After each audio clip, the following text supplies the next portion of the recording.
কেমন আছেন বন্ধুরা? আমার নাম সুমন।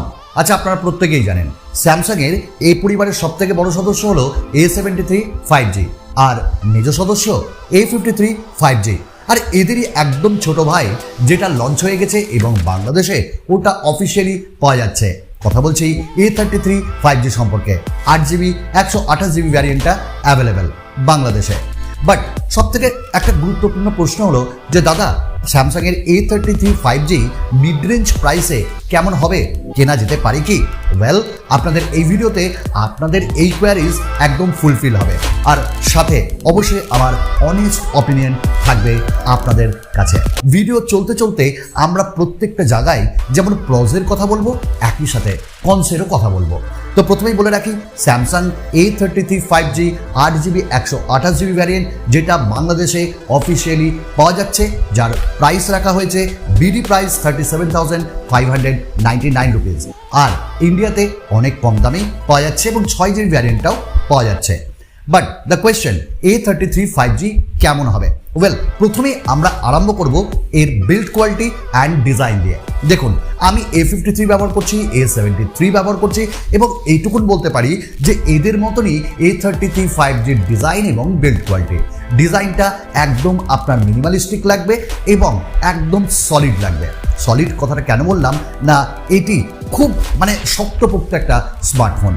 পেছনে পলিকার্বনেটের ব্যবহার করা হয়েছে এবং ম্যাট ফিনিশে আপনারা পাবেন, যাতে কোনো স্ক্র্যাচ প্যাচ কিন্তু খুব তাড়াতাড়ি আসবে না। তবে সাইডের যে ফ্রেমটা ওটাও কিন্তু পলিকার্বনেটের, আর যেখানে আমরা দেখেছি ওটাও কিন্তু ম্যাট ফিনিশেই আসছে, দেখতে ভালো লাগছে।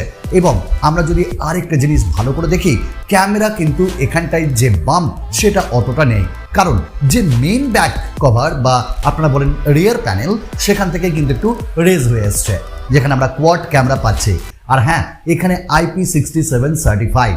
তবে এই ফোনটার যদি আমরা থিকনেস এবং এর ওয়েট নিয়ে বলি, তাহলে এইটি মাত্র 186 গ্রামের ওয়েট নিয়ে আসছে।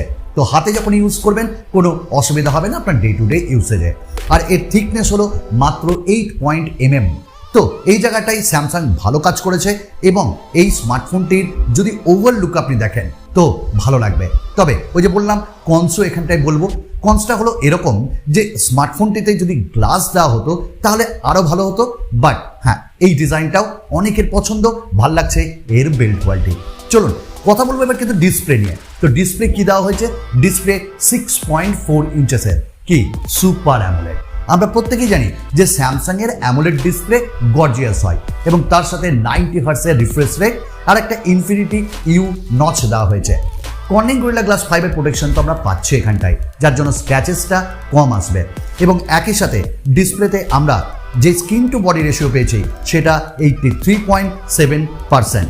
তো এখানটায় 90 হার্টজের রিফ্রেশ রেট আর ইনফিনিটি ইউ নচ।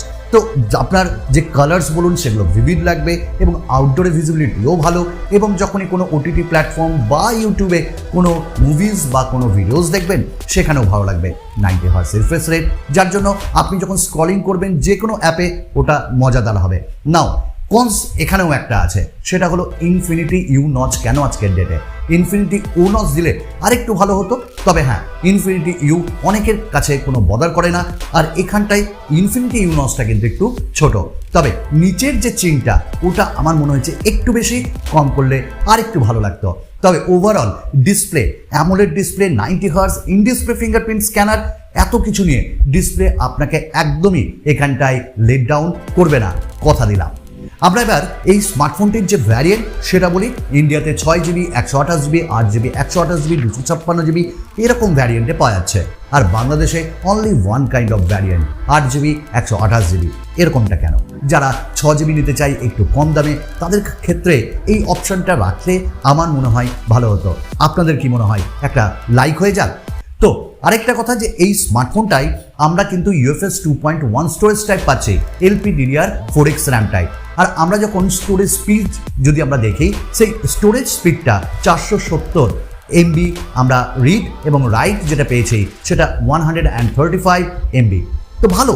এবং এইখানটাই একটা কনস আপনাদের সামনে তুলে ধরি। এখানে এত দামি স্মার্টফোন 3.1 হলে আমার মনে হয় ভালো হতো। বাট যারা ডে টু ডে ইউসেজ করো বা ওভারঅল একটা ফোনকে ইউজ করো, তাদের ক্ষেত্রে কোনো সমস্যা হবে না। আর LPDDR4X র্যাম টাইপ, যার জন্য এর র্যাম ম্যানেজমেন্ট খুবই ভালো এবং যেখানে আমরা প্রত্যেকটা অ্যাপস বা আপনারা ইউজ করলে দেখবেন খুব স্মুথ অ্যানিমেশন এবং এখানটায় যে ব্যাকগ্রাউন্ডে যে অ্যাপ্লিকেশনগুলো ওগুলো কিন্তু রান করে খুব স্মুথলি এবং থাকেও অনেকক্ষণ ধরে। তো এটা ভালো ব্যাপার। হ্যাঁ, আপনারা কিন্তু র্যামটাকে বুস্ট করতে পারবেন, যেমন গেমিং বুস্ট টেকনোলজি এখানে ইউজ করা হয়েছে, তেমনই র্যাম বুস্ট টেকনোলজিও এখানে ইউজ করা হয়েছে, যাতে করে আপনি আপনার র্যামটাকে এক্সটেন্ড করতে পারবেন। তবে ডোন্ট ফরগেট, আপনার স্টোরেজ থেকেই কিন্তু এটা নিচ্ছে, এটা কিন্তু ভাবতে হবে।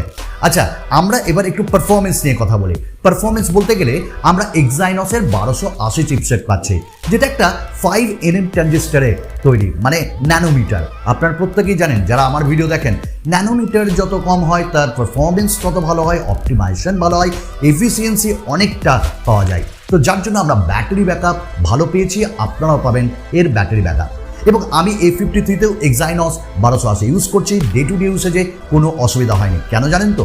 কারণ এখানে যে জিপিইউটা ইউজ করা হয়েছে ওটা কিন্তু দুর্ধর্ষ, মালি G68, যার জন্য আপনারা আলট্রাতে খেলতে পারবেন পাবজি। এবং যখনই আপনারা পাবজি খেলবেন বা BGMI বা কল অফ ডিউটি, অ্যাসফল্ট এইরকম যে গেমগুলো খেলবেন কোনো অসুবিধা হবে না। হালকা ফুলকা ল্যাগ হবে, তবে যখনই আপনি লং টার্মে খেলতে লাগবেন তখন কিন্তু দেখবেন ল্যাগ উধাও, অর্থাৎ ভালো লাগবে খেলতে। এবং ডে টু ডে ইউসেজে যতই হেভি অ্যাপস ইউজ করুন সেখানে কোনো প্রবলেম হবে না। হ্যাঁ, আমরা ইউজ করেছি এবং A53তে দেখেছি পারফরমেন্স রিয়েলি নাইস। আর আমরা যদি এখানে স্কোর নিয়ে বলি, তাহলে আমরা যখন একটা স্কোর দেখলাম, চেক করলাম, সেখানে 4,27,572 পেলাম অন্তত বেঞ্চমার্ক স্কোর। আর আমরা এর সিঙ্গেল কোর স্কোর 763 আর মাল্টি কোর স্কোর 10897। তো ওভারঅল ভালো। তো এটি একটি 5G স্মার্টফোন, দ্যাটস ওয়াই 12টা 5G ব্যান্ড এখানে প্রোভাইড করা হয়েছে, এটাও তো একটা ভালো ব্যাপার। 4G প্লাস ক্যারিয়ার অ্যাগ্রিগেশন এখানে রয়েছে, যার জন্য কোনো অসুবিধা হবে না। আর হ্যাঁ, কল কোয়ালিটি ইয়ারপিসে কিন্তু আপনারা দুর্ধর্ষ পাবেন এবং এখানে কিন্তু যে স্যামসাং ভালো কাজ করে। আপনাদের বলে রাখি, এখানে কিন্তু ডুয়াল স্পিকার নেই, একটা মোনো স্পিকার যেটা স্টিরিওর সঙ্গে আসছে। হ্যাঁ, ডলবি সারাউন্ড।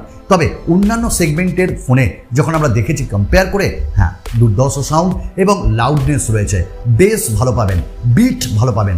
সো এখানটাই একবার আপনারাও চেক করবেন, লেট ডাউন করবে না। বাট এখানেও আমার একটা কনস আছে, সেটা হলো 3.5mm জ্যাক কোথায়? এগুলো হলো মিড রেঞ্জ প্রাইসের ফোন, মিড রেঞ্জ প্রাইসের ফোনে 3.5mm জ্যাক উধাও করলে ওটা ভালো লাগে না। আর হ্যাঁ, আপনারা এখানে মাইক্রো এসডি কার্ড ব্যবহার করতে পারবেন। দেখুন, ক্যামেরার লেআউটটা অনেকটা এরকমই এবং যেখানে আমরা মেন ক্যামেরা পাচ্ছি 48 মেগাপিক্সেলের উইথ f1.8 অ্যাপারচার, আপনাদের 8 মেগাপিক্সেলের আল্ট্রা ওয়াইড f2.2, 5 মেগাপিক্সেলের আমরা পাচ্ছি ম্যাক্রো f2.4 আর ডেপথ সেন্সার 2 মেগাপিক্সেলের, 13 মেগাপিক্সেলের সেলফি ক্যামেরা f2.2 এর সাথে। তবে ভালো কথা, এখানে আমরা OIS পাচ্ছি, এইটা এই প্রাইস রেঞ্জে ভালো এবং আমরা 4K ভিডিও রেকর্ডিং 30 fps-এও করতে পারছি। তো এর কোয়ালিটি, ইমেজ কোয়ালিটি আমার মনে হয় স্যামসাং লেট ডাউন করে না, এখানে ভালো এবং পোর্ট্রেট মোডও খুব ভালো, ভিডিও কোয়ালিটিও ভালো পাবেন। তবে হ্যাঁ, আরেকটা কথা, এখানে যে আপনারা দুটি ফিচার্স পাবেন সেটা হলো ব্যাকগ্রাউন্ড রিমুভার আর ফটো এনহ্যান্সার, যেটা আপনি আপনার ফটোকে এনহ্যান্স করতে পারবেন আর পেছনে যদি কেউ থাকে ওদেরকে বাদ দিতে পারবেন। তো ক্যামেরাও আপনাকে স্যাটিসফাই করবে। এবার ব্যাটারি, এখানটায় আমরা পেয়ে যাচ্ছি 5000 mAh ব্যাটারি, 2 দিনের ব্যাটারি ব্যাকআপ পাবেন, এইটুকুন আপনি মাথায় রাখুন। আমরা A53 ব্যবহার করেছি, আমরা A73 ব্যবহার করেছি, আমাদের ব্যাটারি ব্যাকআপ দুর্ধর্ষ লেগেছে এবং এই প্রসেসের সাথে ব্যাটারি ব্যাকআপ একদম জাস্টিফাইড। 25 ওয়াটের ফাস্ট চার্জার বাট বক্সে নেই, এই জায়গাটায় একটু খারাপ লাগছে। আর এই স্মার্টফোনটাই One UI আমরা 4.1 পাচ্ছি, অ্যান্ড্রয়েড 12 পাচ্ছি। আপনারা আপডেট তো পাবেনই, মেজর আপডেট এবং সিকিউরিটি প্যাচ আপডেটও লং টাইম পাবেন। এবং এখানে সিকিউর ফোল্ডার বলুন বা NFC বলুন বা নক সিকিউরিটি বলুন বা এখানটায় আপনারা যে কোনো ফিচার্স বলুন, খুব ভালো পাবেন এবং One UI মানে খুব সিকিউর। এবং সাথে স্যামসাং পে মিনিও পাবেন, আপনারা গ্যালারিকে কাস্টমাইজ করতে পারবেন। অ্যান্ড্রয়েড 12 এখানটায় আপনাকে ভালো একটা ফিলিং দিবে। আমরা ইউজ করেছি A53, A73 সব রকমের ফোন।